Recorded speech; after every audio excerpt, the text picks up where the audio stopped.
Increased the danger, और ये बढ़ता हुआ अंधकार अब खतरे को और बढ़ा दिया। वैसे ही खतरा था, रास्ता अनजाना, समझ में नहीं आ रहा था कहाँ से निकलना है, भूल भुलैया हो गया, और अब यहाँ अंधकार होने लगा, खतरा बढ़ गया। And increased also his gloom, और चेहरे की उदासी भी अब बढ़ गई। ग्लूम माने उदासी। बढ़ते अंधकार के साथ, उतरते हुए अंधकार के साथ, जाती हुई सूरज की रोशनी और उतरता हुआ अंधकार, उसके साथ साथ अब उसका जो उदासी थी वो भी बढ़ गई। एंड डिस्पेयर, डिस्पेयर यानी निराशा, अब वो हताश हो गया, निराश होने लगा, घबराहट होने लगी, खतरा सामने दिखने लगा, समझ नहीं आ रहा था क्या करें। जंगल में 30 क्रोनर तो जेब में रख लिया, कहाँ खतरे में फंस गया। यदि वो 30 क्रोनर नहीं लिया होता तो मैं मेन रोड पे ही चलता, एक आध दो रैट ट्रैप बेच के कुछ कमा लेता जैसा मैं रोज़ करता था। यहाँ वो 30 क्रोनर मैंने क्या ले लिया, उसको लेके जंगल में घुस गया बचने के लिए, छुपने के लिए, और अब जंगल में भटक गया हूँ। यहाँ अंधेरा भी हो चला है, रास्ता समझ में नहीं आ रहा है, खतरनाक लग रहा है, और न जाने क्या क्या सोचने लगा। और इस सोच के साथ साथ उसकी निराशा, उसकी हताशा बढ़ने लगी। डिस्पेयर माने हताशा, डिस्पेयर यानी हताशा, ग्लूम मतलब उदासी। Finally he saw no way out, और अंत में उसने देखा अब कोई रास्ता नहीं, नो वे आउट, अब कोई रास्ता नहीं बचा बाहर जाने का। And he sank down to the ground, और ज़मीन पर बैठ गया, निराश होकर, थक कर, हताश होकर, उदास होकर, घबराहट में वो ज़मीन पर बैठ गया। She sat down on the ground, sank down on the ground, sink मतलब डूबना, sank down मतलब जमीन में बिल्कुल एक डूबे जैसा गिर गया, उतर गया, बैठ गया। Tired to death, इतना थक चुका था मानो वो अधमरा हो गया है। To tire मतलब थका देना, थकानदायी, इतनी थकानदायी उसकी जो उसका दिन हो गया था कि मानो अधमरा हो गया था। Thinking that his last moment has come, और सोचने लगा शायद मेरा आखिरी क्षण आ गया है, अब यहीं मुझे मरना है। न रास्ता दिख रहा, न कोई दिख रहा, अंधकार अलग हो रहा है, भूख अलग लग रही है, थकान अलग है, और न जाने क्या क्या। So he was tired to death, अधमरा हो चला था थकान से। Sank down on the ground, जमीन पर लगभग गिर गया। Thinking that his last moment has come, और सोचने लगा मेरा अंतिम समय आ गया। But फिर देखिए अब कहानी नहीं बदलती है। But just as he laid his head on the ground, he heard a sound. To lay मतलब लेटना, lie माने लेटना, उससे बना लेट, lie ले लेट। तो just as he laid his head, जैसे उसने अपना सिर लेटाया, ही हर्ड साउंड, उसे एक आवाज आई। देखिए कैसे फिर भाग्य उसका साथ देता है। अब उसे एक आवाज आती है, a hard regular thumping. Thump करना मतलब ऐसा मारना, हार्ड जोरों से मारते हुए, थम्पिंग रेगुलर मतलब लगातार कोई ऐसा थम्प कर रहा है, थपथपा रहा है किसी चीज़ को, किसी को जोर जोर से, ऐसी आवाज़ उसको आई। जैसे वो ज़मीन में लेटने के लिए गया और सिर उसने जैसी ज़मीन पे टिकाया, उसको थम्पिंग की आवाज़ आती है, कुछ आवाज़ आती है। और थम्प मतलब जोर जोर से पीछे से मारना। जस्ट एज ही लेड, जैसे ही वह लेटा, अपने सिर को उसने लेटाया। लाई लेड लेड, ले लेड लेड, ये दो शब्द है अलग अलग। टू ले एक मतलब अंडे देना, और टू लाई माने लेट जाना, लेकिन पास्ट टेंस देखिए दोनों के क्या हैं। तो जैसे ही वो लेटा उससे थम्पिंग की आवाज़ आती है, तुरंत थोड़ा सा आशा की किरण जाग पड़ती है। There was no doubt as to what that was, उसको कोई शंका नहीं थी कि किस चीज़ की आवाज़ है, समझ गया किसकी आवाज़ है। There was no doubt as to what that was, कोई शंका नहीं थी कि किस चीज की आवाज है। He raised himself, to raise मतलब उठाना, उसने अपने को उठाया अर्थात खड़ा हुआ। Those are the hammer strokes from an iron mill. ये तो आयरन मिल का हैमर, हथौड़ा पीट रहा है कोई, ऐसा लग रहा है। अर्थात आसपास कहीं पर आयरन मिल है, अर्थात आसपास कहीं पर आयरन मिल है, मतलब वहाँ लोग रह रहे हैं, कोई आदमी है जो थंप कर रहा है। बस मेरे को तो यही चाहिए, मेरे को ज़िंदगी बचाने के लिए कुछ तो आशा की किरण दिखी। अपने को उसने खड़ा किया, ही रेज्ड हिमसेल्फ, और महसूस किया कि ये तो आयरन की आवाज़ है, हैमर हथौड़े की आवाज़ है। He thought there must be people nearby. और जब वहाँ हथौड़े की आवाज़ आ रही तो आसपास लोग रह रहे होंगे निश्चित रूप से। There must be people nearby मतलब आसपास, आसपास लोग रह रहे होंगे। He summoned all his strength, to summon माने बुलाना, summon the officer. Collector summon the police commissioner, collector ने पुलिस एसपी को बुलाया। आई समन्ड ए प्यून, मैंने एक प्यून को बुलवाया। तो यहाँ पे he summoned what, he summoned all his strength, उसने अपनी पूरी शक्ति। जब उसको लगा ना कुछ आवाज़ आ रही है, अरे आशा की किरण दिखी, और उसको लगा कि आसपास कोई तो होंगे, तो उसने अपनी पूरी ताकत बुलाई, उठा, and staggered into the direction of the sound, और लड़खड़ाते हुए, टू स्टैगर मतलब लड़खड़ाते हुए जाना, लड़खड़ाते हुए आवाज़ की दिशा में चल पड़ा।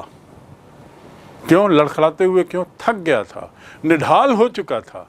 निढाल हो के तो वो लेट गया था, लेकिन अचानक जब आवाज़ आती है तो उस माहौल में वापस आशा की किरण जागती है, वो खड़ा होता है और आवाज़ की दिशा में चल पड़ा। टू स्टैगर मतलब लड़खड़ाना, in the direction of the sound. Sound of what? Sound of the hammer, thumping something, किसी चीज़ को पीट रहा था हैमर, उस दिशा में वो चल पड़ा। क्यों? इस उम्मीद में कि वहाँ कोई न कोई आदमी तो होगा, मुझे कोई शरण तो मिलेगी, मुझे कोई खाने को तो देगा, और सबसे बड़ी बात, मैं यहाँ सुरक्षित तो रहूँगा, इस जंगल से निकल के किसी के पास तो पहुँचूँ। As soon as the young girl caught sight of him, as soon as मतलब जैसे ही लड़की की नज़र उस पर पड़ी, caught to catch sight of, नज़र पड़ना। I caught sight of that man, मेरी उस आदमी पर नज़र पड़ी। I caught sight of that thief, मेरी इस चोर पर नज़र पड़ी। तो यहाँ पर जैसे उस लड़की, साइट माने दृश्य और साइट माने नज़र। Your I site is good, तुम्हारी आँख की जो दृष्टि है, नज़र जो है बहुत तेज है, अर्थात नॉर्मल है। Your eyes are normal. So sight, SIGHT, और साइट माने दृश्य भी। Look at that sight so beautiful behind the mountain, पहाड़ों के पीछे का वो दृश्य कितना सुंदर है। तो यहाँ पर as she caught sight of that man, she went up to him and lifted his hat. वो उसके पास गई और उसकी टोपी को हटाया, क्योंकि टोपी से वो चेहरा ढक दिया था अपना, आंखें ढक दी थी उसने, सोने के लिए जा ही रहा था। उसने उसको, लड़की आई और उसने उसकी टोपी हटाई। She went up and lifted his hat. The man was evidently used to sleeping with one eye open. और ऐसा लग रहा था, evidently मतलब स्पष्ट दिखाई दे रहा था कि उस आदमी की एक आंख खोल के सोने की आदत थी। कई लोगों की होती है आदत ऐसी, तो एक आंख खोल के सोने की आदत थी। Used to sleeping, he used to sleeping with one eye open, एक आंख खोल के सोने की आदत थी। जैसे ही लड़की ने उसका हैट हटाया, he jumped up abruptly मतलब अचानक, abruptly मतलब अचानक, वो अचानक उठा, और उसके बाद seemed to be quite frightened, to frighten मतलब घबरा देना, frighten माने घबरा देना, और वो आदमी घबरा गया, क्योंकि वो तो सो रहा था, सिर पे हैट रख लिया था अपने आँख के ऊपर, लगभग नींद में चला गया था। यहाँ आती ही लड़की और उसके हेड को हटाती है, जैसे ही हटाती है आदमी घबरा जाता है। और घबराने का एक कारण और भी था, अनजान जगह थी, उसके अलावा उसको बार बार ये डर था कि कहीं मैं 30 क्रोनर के चक्कर में किसी की गिरफ्त में ना आ जाऊं, तो वो घबराहट भी रही होगी। तो जैसी हैट हटाया घबरा के बैठ गया, अब्रप्टली मतलब अचानक, and seemed to be quite frightened, और बहुत बुरी तरह घबरा गया था। अचानक ये घटना हुई तो घबरा गया। यू लुक वेरी फ्राइटन्ड, तुम बहुत घबराए हुए दिख रहे हो। I got frightened seeing the tiger, tiger को देख के मैं घबरा गया। My friend gets frightened seeing the lizard, मेरा मित्र जो है वो छिपकली को देख के घबरा जाता है। तो टू गेट फ्राइटन्ड मतलब घबरा जाना, टू फ्राइटन मतलब घबरा देना। So here what happened, he got frightened, बहुत घबरा गया। माई नेम इज एडला विल्मनसन, जैसे उठ के बैठा घबराहट में, तुरंत लड़की ने कहा मेरा नाम एडला है, मेरा नाम एडला विल्मनसन है। Said the young girl, my father came home and said that you wanted to sleep here in the forge tonight. मेरे पिताजी आए थे घर और फिर उन्होंने बताया कि आप यहीं फोर्ज में आज रात सोना चाहते हो। You want to sleep here tonight? And then I asked permission to come and bring you home to us. और फिर मैंने पिताजी से परमिशन ली कि मैं जाऊंगी और आपको घर लेके आऊंगी। ऐसा ही लड़की बोल रही है। लड़की ने जैसी हैट हटाया, ये आदमी घबरा के बैठ गया, ट्रैम्प चमक गया, थोड़ा चौंक गया। तो लड़की ने तुरंत अपना परिचय दिया कि मेरा नाम एडला है, और पिताजी ने बताया कि आप यहाँ सो रहे हैं रात में फोर्ज में, तो मैंने उनसे अनुमति ली है कि आपको मैं घर लेके आऊँ। Permission to come and bring you home to us. I am so sorry, मुझे क्षमा करें। किस बात की क्षमा? आपको मैं जो उठाई हूँ, आपको जो नींद में मैंने खलल किया है, उसके लिए मुझे माफ़ी मांगे। लेकिन मैं तो इसलिए आई हूँ क्योंकि पिताजी ने मुझे बताया कि आप यहीं सोना चाह रहे हैं, लेकिन मैंने उनसे अनुमति ली है कि आप चलिए घर। Captain, that you are having such a hard time. I am so sorry captain,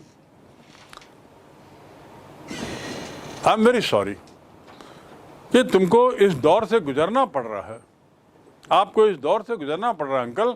I am so sorry that you are having such a hard time, कि आपको इस कठिन समय से गुजरना पड़ रहा है। मुझे अच्छा नहीं लगा, पिताजी ने कहानी बताई, किस्सा बताया, और उनको भी अच्छा नहीं लग रहा है कि नील सोलाफ की क्या हालत हो गई है। और उन्होंने कहा कि नील सोलाफ तो वहाँ पर सोने की जिद कर रहा था, मैं तो हर तरीके से मनाने की कोशिश किया, वो नहीं माना, तो मैं उनसे अनुमति लेके अब आई हूँ और मैं चाहूँगी कि आप चलिए मेरे साथ। And I am very sorry कि आपको तकलीफ में डाला। She looked at him compassionately. Compassion compassion मतलब सहानुभूति पूर्वक, उसने सहानुभूति पूर्वक देखा। शी लुक्ड एट हिम, अर्थात ट्रैम्प को लगा कि ये लड़की जो है बड़े सहानुभूति से बात कर रही है। With her heavy eyes and then she notice, बड़े सहानुभूति पूर्वक अपनी आँखों से वो उसको देख रही थी। और फिर उसकी नज़र पड़ी, उसका ध्यान गया। नज़र पड़ी का अर्थात कि उसने देखा और उसको लगा कि वो आदमी बहुत घबराया हुआ है। That the man is afraid. To be afraid मतलब घबराया होना। टू बी फ्राइटन्ड यानी to be afraid. He looked afraid, घबराया हुआ दिखा। ऐसा देखा तो उसके मन में, लड़की के मन में कुछ लगा। Either he has stolen something or else he has escaped from jail. उसका व्यवहार देखकर लड़की को लगा कि या तो उसने कुछ चीज चुराई है। टू स्टील माने चोरी करना, स्टील, स्टोल, स्टोलन। या तो उस लड़की ने कुछ चीज चुराई है और या फिर वह जेल से भागा है। टू एस्केप मतलब भागना, भागना। वो जेल से निकल के भागा है। देखिए लड़की कुछ समझ रही थी कि कुछ तो गड़बड़ है। जिस ढंग से वो उठा, घबराया, और जिस ढंग से उसकी प्रतिक्रिया थी, रिएक्शन था, वो बड़ा घबराया हुआ दिखा। तो लड़की को लगा कि या तो ये चोरी किया है कहीं से या भागा है। टू एस्केप मतलब निकल भागना। यू एस्केप्ड माई अटेंशन, तुम मेरी नज़र से बच निकले, मेरे ध्यान से तुम बच निकले, मतलब तुम बच गए। आई एस्केप्ड ए मेजर एक्सीडेंट, मैं किसी तरह से एक मेजर एक्सीडेंट से बच निकला। तो टू एस्केप मतलब बच निकलना। सो कहीं से जेल से निकल भागा है। शी थॉट, उसने सोचा, एंड एडेड क्विकली, और मन ही मन फिर ये कहा नहीं उसने, और फिर सोचने लगी, you may be sure captain that you will be allowed to have just as freely as you come. फिर उसने उसको कहा ये सोचते हुए कि कैप्टन ये सुनिश्चित है, यू मे बी श्योर, बिल्कुल तय है कि you will be allowed to leave us just as freely as you came. तुमको मैं वैसे ही, हम लोग वैसे ही जाने देंगे जैसे तुम आए, खाली आए, स्वतंत्रता से आए, स्वतंत्रता से, जब तुमको लगेगा जाने का तुम चले जाना, हम तुमको रोकेंगे नहीं। और मन ही मन वो सोच रही थी कि या तो ये चोर है या जेल से भागा हुआ आदमी है, लेकिन क्या करती, उस बात को दरकिनार करते हुए, क्योंकि वो उसके पिताजी का पुराना सहयोगी था, ऐसा इसको लगा। उसने कहा कि कोई बात नहीं, आप चिंता मत करो, हम आपको रोकेंगे नहीं, आपकी जब जाने की इच्छा होगी तब चले जाना। Only please stay with us over Christmas Eve, केवल आप हमारे साथ क्रिसमस की शाम गुजारें बस। ओनली प्लीज स्टे, कृपया हमारे साथ रहें। कब? ओवर क्रिसमस ईव, ईव माने शाम, एंड ईव माने गर्ल भी होता है, लड़की को भी ईव बोलते हैं। तो यहाँ क्रिसमस ईव में आप बस हमारे साथ रह लो, फिर उसके बाद जब जाना हो, जैसे जाना आप चले जाना। और ये समझना सरल था कि कुछ गलती तो हो गई है। And it was easy to understand that when he had seen the strange fellow in the uncertain reflection from the furnace, he might have made a mistake, but that now, when he stood there in a broad daylight, it was impossible to mistake him for an old acquaintance. बहुत लंबा वाक्य है। उसकी भौहें चढ़ गईं, और जैसा मैंने बताया, पकड़ मतलब, now why did he look at him with पकड़ ब्राउज? जैसा मैंने बताया, पकड़ मतलब आप समझ सकते हैं, शिकन आ गई थी, कपड़ों में शिकन आती है, ऐसी चेहरे में शिकन आ गई थी। ब्राउ मैंने भौहें। ही वॉज नॉट हैप्पी, उसको भले तैयार देखा, अच्छा देखा, अच्छे कपड़ों में देखा, स्टार कॉलर में देखा, स्टार मतलब कलफ, जैसे हम हिंदी में कहते हैं कलफ लगाना, तो कलफ लगी हुई कॉलर थी, सब कुछ अच्छा था, but he did not seem happy. अब क्यों? अब आयरन मास्टर क्या चाह रहा था? इतना बढ़िया तैयार हो गया उसका साथी पुराना,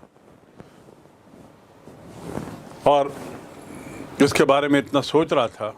अब जब वो सामने आता है तो खुश नहीं दिखाई दिया। जब स्ट्रेंजर सामने आता है, पेडलर आता है नाश्ते की टेबल पर, तो आयरन मास्टर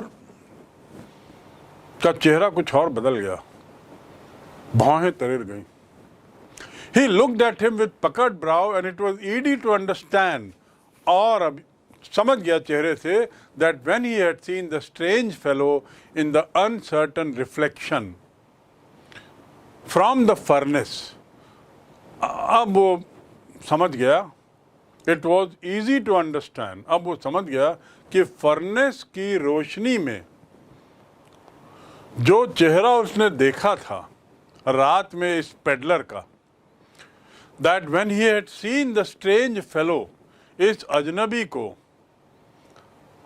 उसका चेहरा उस फर्नेस के आग की लाइट में जो देखा था तो शायद कुछ गलती हो गई। रात में लाइट में देख के उसने जो समझा शायद कुछ गलत समझा था। He might have made a mistake, शायद कुछ गलती हो गई होगी उस समय। बट दैट नाउ, लेकिन अब जो मैं देख रहा हूं, अब ये जो stranger when he stood there in broad daylight, अब जब मेरे सामने दिन में खड़ा हुआ है, it was impossible to mistake him. अब यह संभव है कि मैं कुछ गलती करूं फॉर एन ओल्ड एक्वाइंटेंस, और उसे अपना पुराना परिचित मानूं। अर्थात आयरन मास्टर समझ गया कि कल रात गलती हुई। वो जो फर्नेस की जो आग थी, उस आग की रोशनी में इस स्ट्रेंजर को मैंने देखा तो मुझे नील्स ओलाफ लगा। हो सकता है, अब तय है कि वो गलती हुई। उस समय मैं गलत समझ गया, क्योंकि जो लाइट का रिफ्लेक्शन था, आग की रोशनी से जो दिखाई दे रहा था उसका चेहरा, उससे मुझे लगा कि ये मेरा पुराना सहयोगी नील्स ओलाफ है। लेकिन अभी मैं दिन में देख रहा हूं तो जो दिख रहा है सामने, उसमें मैं गलती नहीं कर सकता। ब्रॉड डे लाइट है, इसमें तो वो मेरा पुराना परिचित तो लगा ही नहीं रहा है। He is not looking like Niels Olaf. It was impossible to mistake him. अब मैं गलती नहीं कर सकता, असंभव है अब गलती करना और ये सोचना कि ये कोई मेरा पुराना सहयोगी है। अर्थात अब सच्चाई सामने आ गई। अब आयरन मास्टर समझ गया कि कल गलती हो गई। ये अनजाना व्यक्ति है, अजनबी व्यक्ति है, जिसे मैं घर में नील्स ओलाफ अपना सहयोगी मान के ले आया हूं। यहां तक अब आप देखते हैं कहानी में कितना बड़ा मोड़ आता है। Now you can understand how the story changes now. Iron Master had brought someone home and sent his daughter to bring that man home, thinking that that man is my old acquaintance, someone I knew earlier, and he was having pity on him. उसको दया भी आ रही थी अपने इस पुराने परिचित की हालत देखकर। हाड़ मांस का शरीर कैसा हो गया, रैट ट्रैप का काम कर रहा है, कुछ और देखना है इसके लिए, पता नहीं क्या क्या सोच रहा था। लेकिन अब जब देखा अपने सामने तैयार होके, जब वो रैट ट्रैपर आया तो एकदम चौंक गया। चेहरे में उसकी लाइनें आ गई चिंता में कि अरे कल रात को मैं जो फर्नेस में देखा था, फर्नेस की लाइट में जिस आदमी को, उसको समझने में हो सकता है गलती हो सकती है क्योंकि रात थी। लेकिन यहाँ दिन में जो मैं देख रहा हूँ ये तो बिल्कुल अलग है, तो मेरा वो नील्स ओलाफ हो ही नहीं सकता। अब क्या करें? रात भर नील्स ओलाफ मान के उसको रखा। क्रिसमस आ गया है और क्रिसमस मनाने के लिए उसको रखा, और अब कहाँ फंस गया। तो अब कहानी दूसरा मोड़ लेती है। What does this mean? He thundered. तो थंडर मतलब जोर से चिल्लाना। क्या मतलब है इसका? इसका क्या मतलब है? ऐसा कह के जोर से चिल्लाया। अर्थात बीच में जो बात घटनाक्रम हुआ वो ऑथर ने नहीं बताया है, केवल डायरेक्टली आयरन मास्टर के चिल्लाहट को, गुस्से को उसने यहां बताया है। क्या मतलब है तुम्हारा? The stranger made no attempt to dissimulate. अब ये जो स्ट्रेंजर है इसने कोई प्रयास नहीं किया ध्यान बटाने का, ना नुकुर करने का। मतलब अब इन दोनों के बीच में बहुत सी बातचीत हुई होगी जिसमें इसने पूछा होगा कि तुम कौन हो, क्या हो, मैं गलत समझ गया। इसने कुछ कहा होगा और उस बातचीत में ये जो आयरन मास्टर है उसका पारा चढ़ता गया, गुस्सा बढ़ता गया, क्योंकि उसको लगा बहुत बड़ा धोखा हो गया है। मैंने अपनी डॉटर को भी इसमें मदद के लिए कहा, अपने घर में इसको रखा, एक अनजाने व्यक्ति को अपने कपड़े दिए वैलेट से नहलवाया, तैयार करवाया, शानदार उसके कपड़े पहनवाया। ये सब धोखा हो गया किसी मिसअंडरस्टैंडिंग के कारण। तो वो एकदम जोर से चिल्लाता है, क्या मतलब है तुम्हारा? The stranger made no attempt, stranger ने कोई प्रयास नहीं किया अब भटकाने का। अब वो सीधा सही बात पे आ जाता है, सच्चाई बताने पे आ जाता है। he says at once that the splendor had come to an end. उसे लग जाता है कि ये जो शान और शौकत है, स्प्लेंडर मतलब शान और शौकत, ये जो शान शौकत है जो उसे रात भर में मिली, it has come to an end. He feels that, उसको अब लग जाता है कि अब ये शान और शौकत अब समाप्त, यहाँ पे ख़त्म हो गई। कहाँ पर? अब सच्चाई सामने आ गई है। It is not my fault sir. और ऐसा कह के वो कोशिश करता है समझाने की आयरन मास्टर को, क्योंकि आयरन मास्टर का गुस्सा बढ़ते जा रहा था। आयरन मास्टर अपने को कोस रहा था। आयरन मास्टर को लग रहा था इसने मुझे बेवकूफ़ बनाया। आयरन मास्टर के दिमाग में बहुत सारी चीज़ें आने लगी कि इसने मेरा घर देख लिया है, अब ये पता नहीं चोर उचक्का कौन है, इसको मैंने दुनिया भर का सादर सम्मान दिया, सब क्रिसमस के लिए इसको रोक के रखा हूँ, और पता लग रहा है ये तो कोई दूसरा आदमी ही निकला। तो गुस्सा उसका बढ़ते जा रहा है। उसी में चिल्लाता है कि व्हाट डू यू मीन, क्या मतलब है तुम्हारा? तो ये कहता है, मैंने सर आपको धोखा नहीं दिया, ये मेरी गलती नहीं है, it is not my fault. Stranger कहता है, मैंने आपको धोखा नहीं दिया, मेरी गलती नहीं है। I never pretended to be anything but a poor trader. To pretend करना मतलब दिखावा करना। मैंने कभी भी गरीब धंधा करने वाले के अलावा और कुछ दिखाने की कोशिश नहीं की आपको। मैं तो शुरू से रैग्स में, फटे कपड़े में हूँ आपके सामने। मैं रैट ट्रैप मेरे चेस्ट में लटका हुआ है, बाल वगैरह सब मेरे छितरे हैं। मैंने कोई बात छुपाई नहीं है आपसे। आई नेवर प्रिटेंडेड। प्रिटेंड करना मतलब दिखावा करना। Don't pretend to be innocent. सरल सीधा सच्चा दिखने का दिखावा नहीं करो। यू आर द थीफ, तुम ही चोर हो। Don't pretend to be a big officer. बड़ा अधिकारी बनने का दिखावा मत करो। डोंट प्रिटेंड, दिखावा करना। अब यहाँ पर what does this mean? The stranger made no attempt. It is not my fault sir. मैंने बिल्कुल कुछ दिखावा नहीं किया सर, मैंने कुछ गलती नहीं की है। आई नेवर प्रिटेंडेड, मैंने कोई दिखावा नहीं किया। मैं तो लगातार पुअर ट्रेडर ही बना था। And I pleaded and beg to be allowed to stay in fort. To plead करना मतलब बहुत विनती करना। मैं तो बारंबार आपसे विनती कर रहा था। बेग करना मतलब भीख मांगना, भीख मांग रहा था कि मुझे यहीं फोर्ज में रहने दिया जाए। मैं तो बार बार आपसे अनुरोध कर रहा था, दया की मैं विनती कर रहा था कि मुझे यहीं रहने दिया जाए। I pleaded and begged to be allowed to stay in the forge, but no harm has been done. लेकिन सर फिर भी कुछ बुरा नहीं हुआ है, यानी मैंने कुछ गड़बड़ नहीं किया।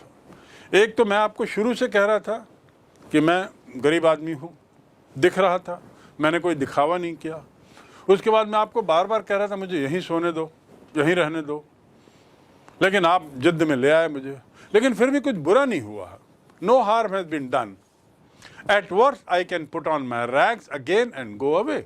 हाँ, ज़्यादा से ज़्यादा ये होगा कि मैं अपने चीथड़े कपड़ों को फिर से पहन लूँ और यहाँ से चला जाऊँ, इतना मैं कर सकता हूँ। एट वर्स्ट, ज़्यादा से ज़्यादा। एट वर्स्ट मतलब ज़्यादा से ज़्यादा आई can put on my rags. और क्या कर सकता हूँ? इसके अलावा और कुछ नहीं कर सकता मैं।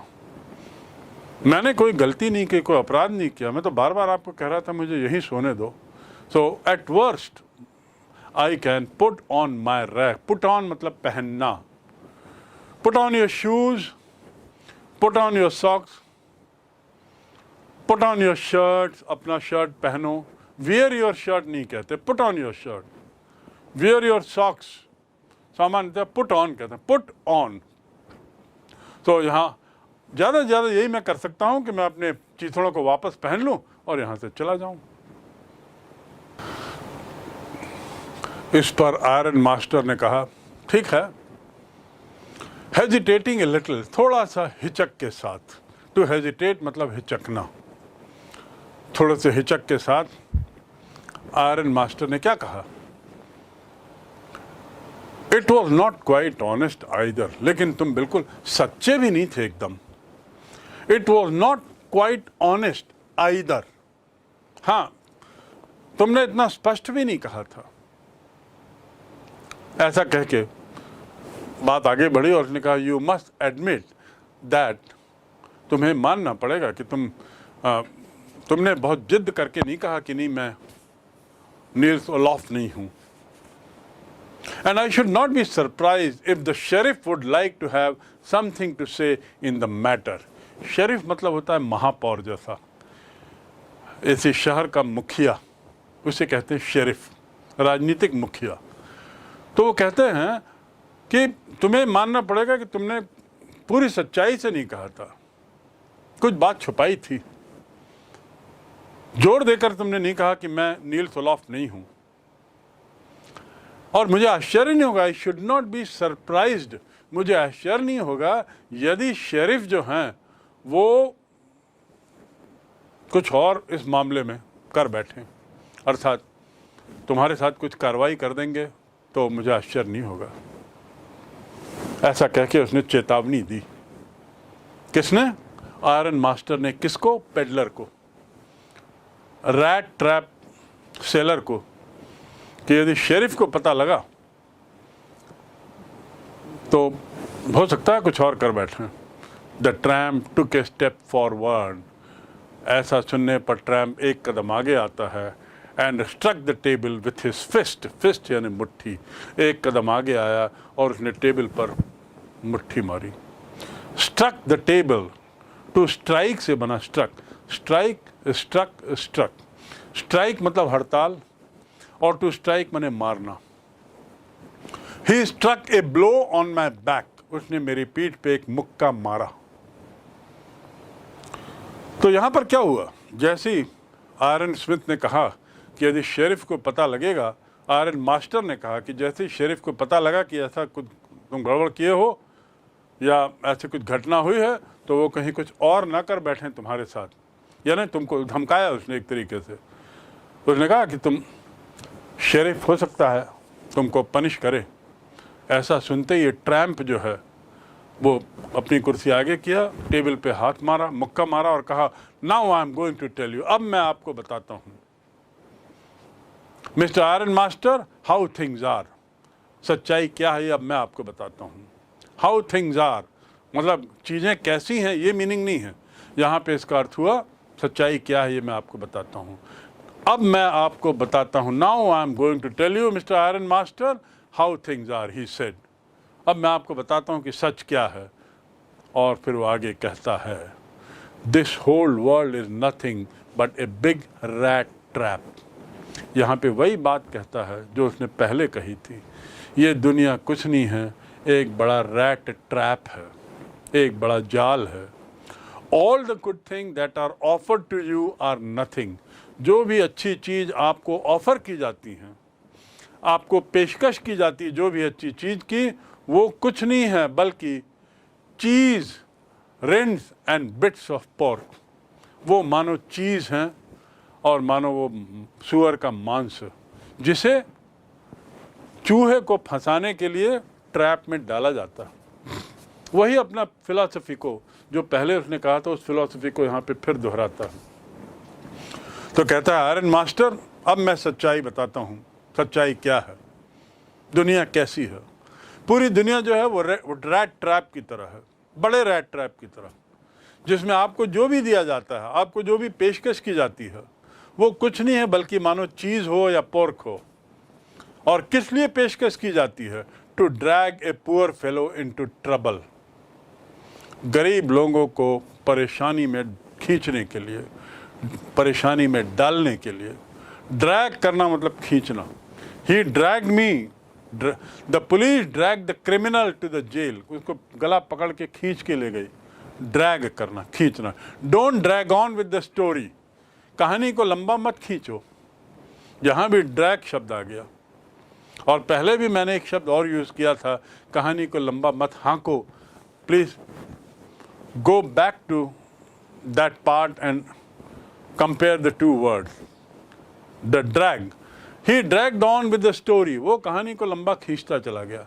तो यहाँ पे कहता है कि लोगों को पोर्क और चीज़ के रूप में कुछ दिया जाता है, लालच दिया जाता है, और गरीब लोगों को, पुअर फेलोज को परेशानी में डाल दिया जाता है। ऐसा करके गरीब लोगों को।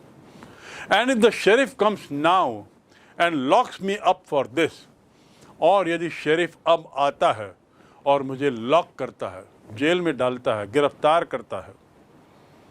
लॉकअप मतलब गिरफ्तार करना, ताला लगाना, दरवाजे में ताला लगाना। और यदि मुझे गिरफ्तार करता है, then you mister iron master must remember that a day may come when you yourself may want to get a piece of pork and then you will get caught in the trap. अब जैसे ही iron master ने कहा कि कहीं sheriff को पता लगा तो आपकी हालत ख़राब कर देगा, कहीं आपको गिरफ्तार ना कर दे, ऐसा सुनते ही ट्रैम्प को गुस्सा आ गया। उसने कुर्सी आगे खींची, टेबल पे मुक्का मारा और कहा, ये दुनिया जो है सच्चाई अब मैं बताता हूँ आपको आयरन मास्टर, कि सच्चाई तो ये है कि दुनिया बहुत बड़ी बिग रैट ट्रैप है, और उस ट्रैप में पोर्क और इसके लालच में गरीब लोगों को खींच लिया जाता है, फंसाया जाता है। खींचना मतलब फंसाना, गरीबों को फंसाया जाता है। जैसे मैं फंस गया हूँ, और फंसाया जाता है और उनके साथ दुर्व्यवहार होता है। और यदि आयरन मास्टर, याद रखो, यदि शेरिफ आता है यहाँ जैसा आप बोल रहे हो और मुझे कहीं गिरफ्तार करता है, तो एक दिन आएगा जब आपको भी कोई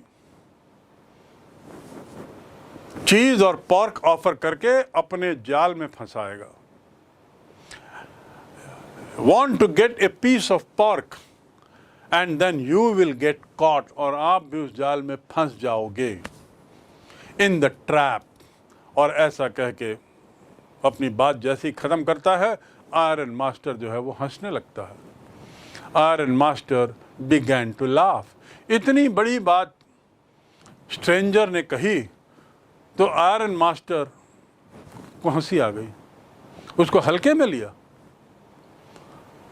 बात बहुत महत्वपूर्ण थी, और इसने भी धमकी दी कि यदि मेरे पास शेरिफ आया और उसने मुझे गिरफ्तार किया तो याद रखना एक दिन आप भी ऐसे जाल में फंसोगे।